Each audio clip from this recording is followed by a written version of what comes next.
পরে যাওয়ার পর একটা জিনিস যেটা ভালো লাগলো না, যে সে ওইখানে, ওটা তখন জানতাম না, যাওয়ার পর জানতে পারি ওই যে যেটা বললাম সুন্দরী একটা বউ। অ্যান্ড হ্যাঁ, সুন্দরী একটা বউ। ক্লিয়ারলি বলি, আমি হচ্ছে ফার্স্ট ঘরের মেয়ে, অ্যান্ড ওইখানে আরেকটা বাচ্চা এক্সিস্ট করে যেটা হচ্ছে সেকেন্ড ঘরের ছিল, অ্যান্ড বউ যেটা এক্সিস্ট করছিল সেটা হচ্ছে থার্ড ঘরের, মানে থার্ড বউ আর কি। সেখান থেকে কোনো বাচ্চা কাচ্চা হয় নাই। মানে তার আগে আরেকটা বিয়ে করে ওই ঘরের একটা বাচ্চা নিয়ে ছেলে third বাচ্চা আরেকটা ছিল, বিয়ে করে। ছেলে বাচ্চা ছিল, ওই মাটাও নাই।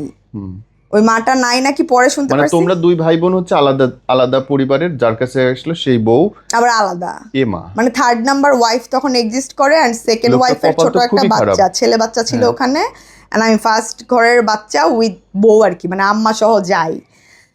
অ্যান্ড যাওয়ার পর হচ্ছে তো দেখলাম ওরকম, অ্যান্ড ওখানে থাকার পরে ওইখান থেকে হচ্ছে ঢাকা মেডিকেল, যেটা এখন অনেক ভালো একটা বার্ন ইউনিট হয়েছে, তখন ওরকম সার্ভিস ছিল না।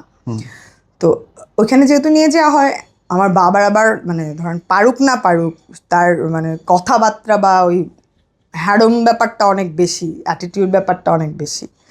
একটা সময় ছিল মনে হয় অনেক কিছু, বাট এখন না থাকলেও সেই ব্যাপারটা তার মধ্যে আছে। এখন সে ঢাকা মেডিকেলে নিয়ে যায় আমাকে, তার আগ পর্যন্ত আমার হচ্ছে যে ট্রমা সেন্টার যে ওখানে হচ্ছিল।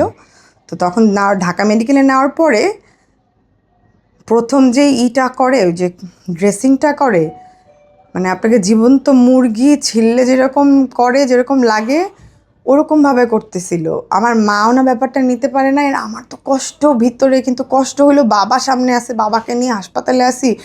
ওইটাও আমার মা আবার এটাতে অনেক অবজেকশন দিতেছিল, কেন এখানে আমার মেয়ে এখানে কেন। আমার মা আবার অনেক সূচিবাই, তার ছোটোবেলা থেকে দেখছে একটা বক্স ছিল, বাট সে ভালো ভালো জায়গায় সে নিজে তার কি বলে বাণিজ্য মেলায় সে ফেয়ার করতো। আমাদের এক্স প্রেসিডেন্ট যে ছিল সে দেখতে আসছেন, সে নিজেই একদম কি বলে নিজের পায়ে দাঁড়ানো একজন মানুষ। তারে দেখে আসলে আমার মোটিভেট হওয়া যায়, একাও করা যায়। বাট আমার মাটা আসলে ফোকাস ছেড়ে যেত। আমি আমার থেকে শিক্ষা নিলাম যে ফোকাস ছেড়ে যাওয়া যাবে না আর কি। ওইটা আমার মধ্যেও আছে, পটানিতে পড়ে যাই, আমার মা পড়ে গেছে লাস্ট বয়সেও বলবো।